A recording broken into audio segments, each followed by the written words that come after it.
Capítulo 13. Ao lado de Genda, o almirante Yamamoto caminhou pelo cais e observou os homens que preparavam os porta-aviões para a viagem. Yamamoto queria que tudo acontecesse no máximo sigilo e fez todo o possível para criar uma atmosfera de normalidade. Ele chegou a dividir suas forças em dois para que os navios não partissem juntos, mas se reunissem em mar aberto.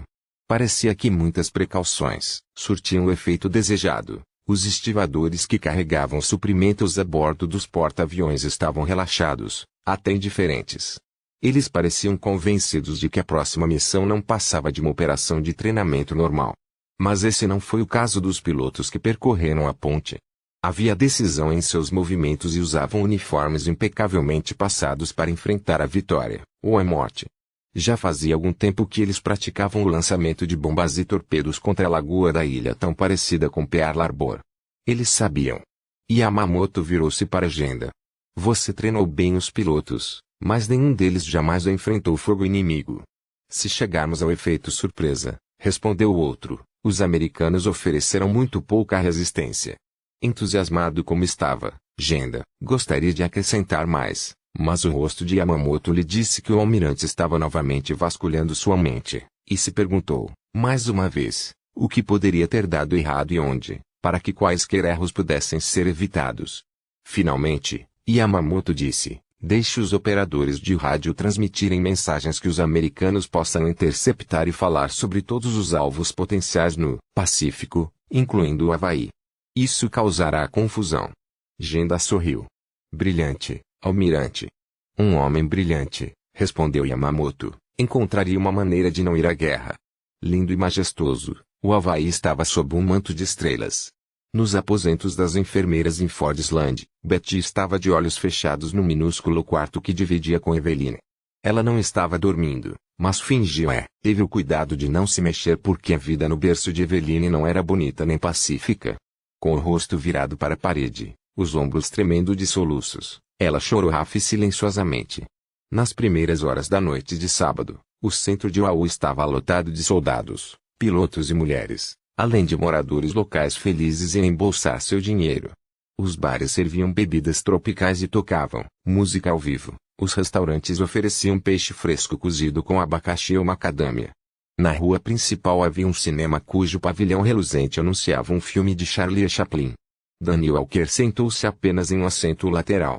O cinema ainda não estava cheio, mas seria logo depois que muitos casais terminassem o jantar.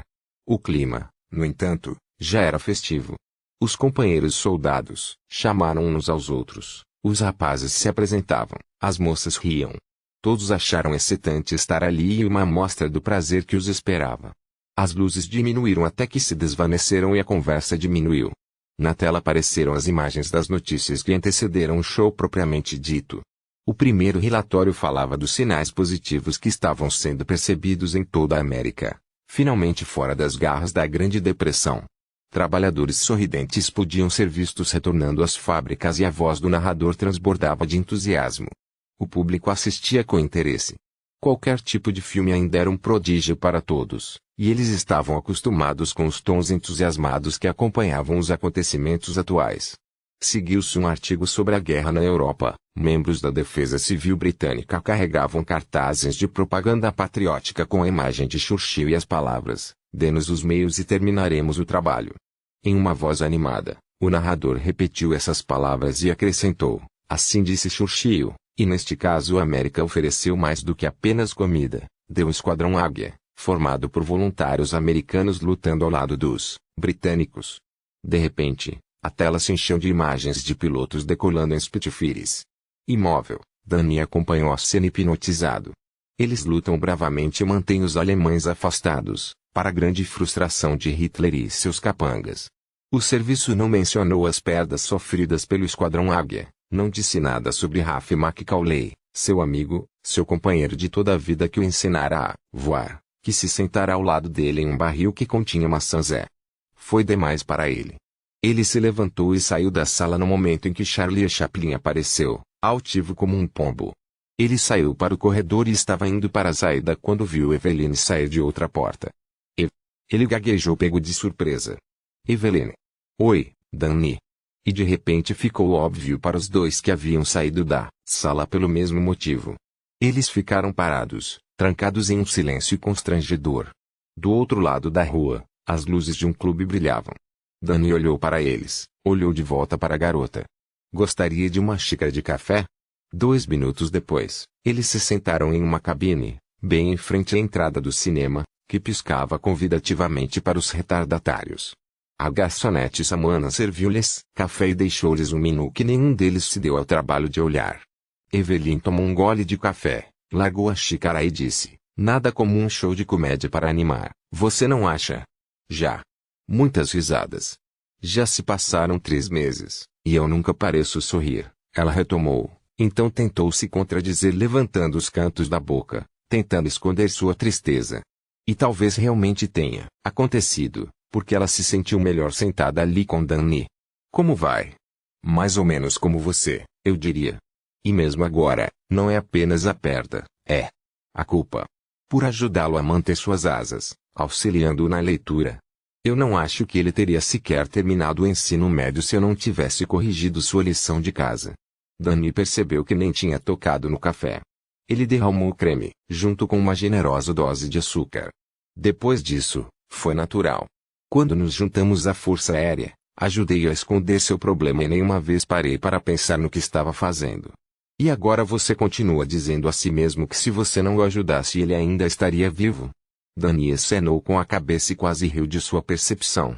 Ou talvez não fosse perspicaz, talvez Evelyn tivesse que lidar com as mesmas dúvidas. Como se sentisse o que se passava na cabeça dele, ela disse, e eu? Eu o fiz passar no teste. Se eu não o tivesse, ele ainda estaria vivo agora. Por que você fez isso? Eu sempre me perguntei. Meu pai foi um dos pilotos que treinou o Coronel Dolittle. Eu vi tantos de seus amigos murcharem e morrerem quando ficaram velhos demais para continuar voando. Ele tomou seu café. Sempre que tenho esses pensamentos, tento me repetir que tirar de uma pessoa o que ela ama equivale a matá-la. Ele pousou a xícara com tanta força que o pires vibrou.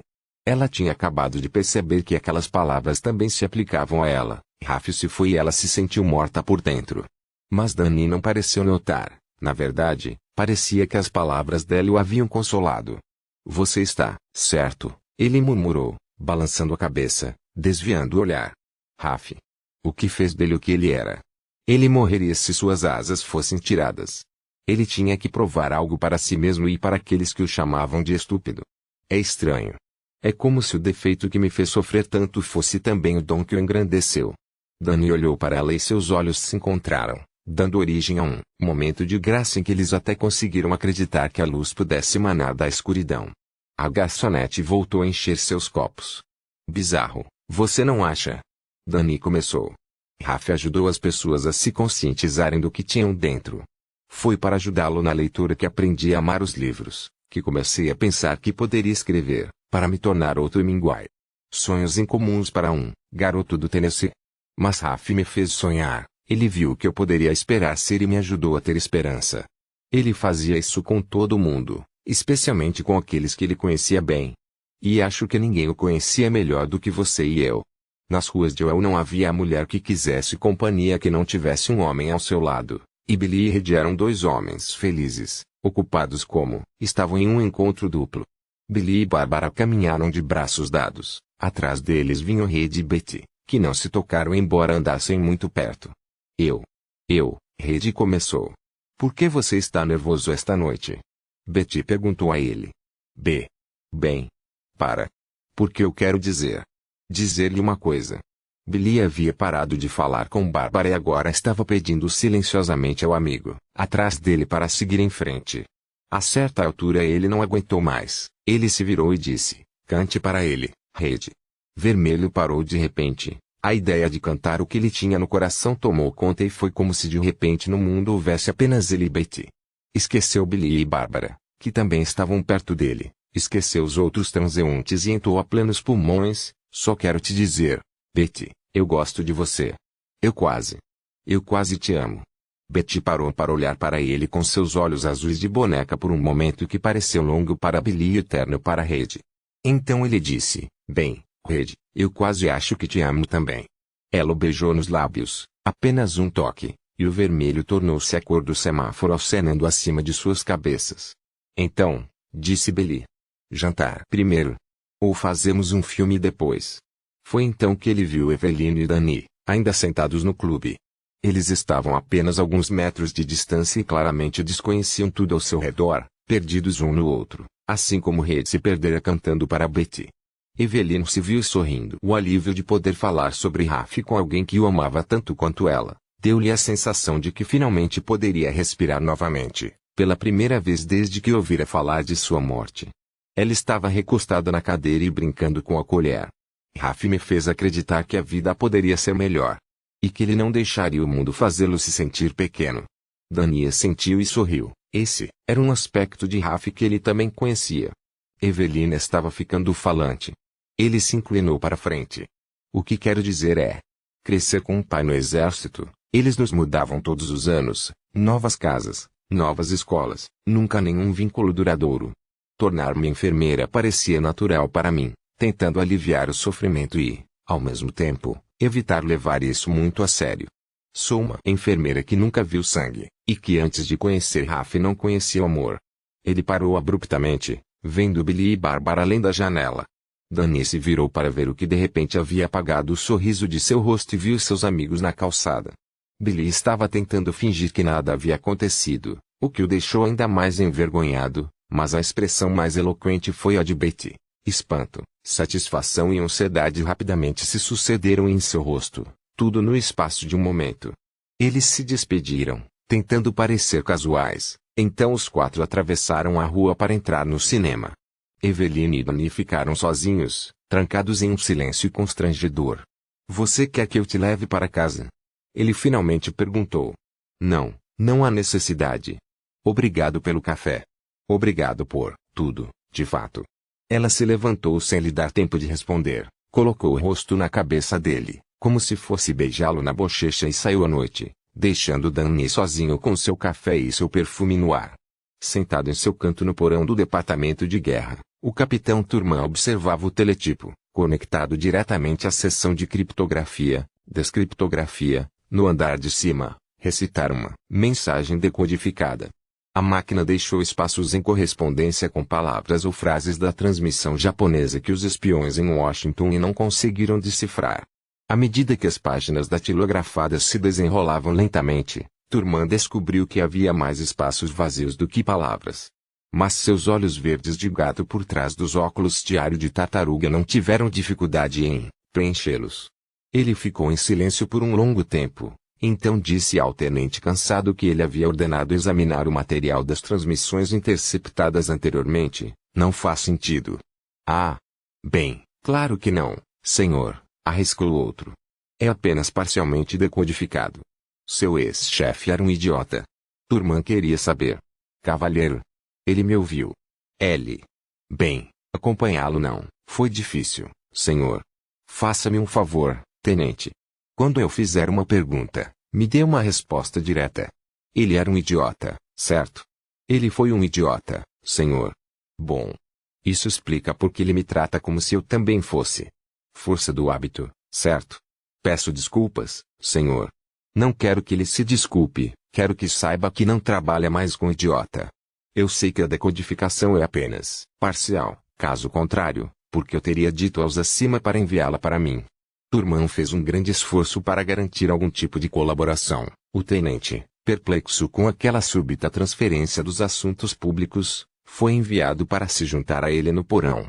Turman explicara-lhe o que fora escolhido por sua imaginação e lhe confiara as transmissões mais incompletas para experimentar. Senhor, não. O tenente ainda estava bastante intrigado. Eles estão tentando nos confundir. Turman interrompeu. Ele olhou para as páginas por um longo tempo. Finalmente disse, você sabe? Eu odeio alguém tentando me alimentar sem sentido.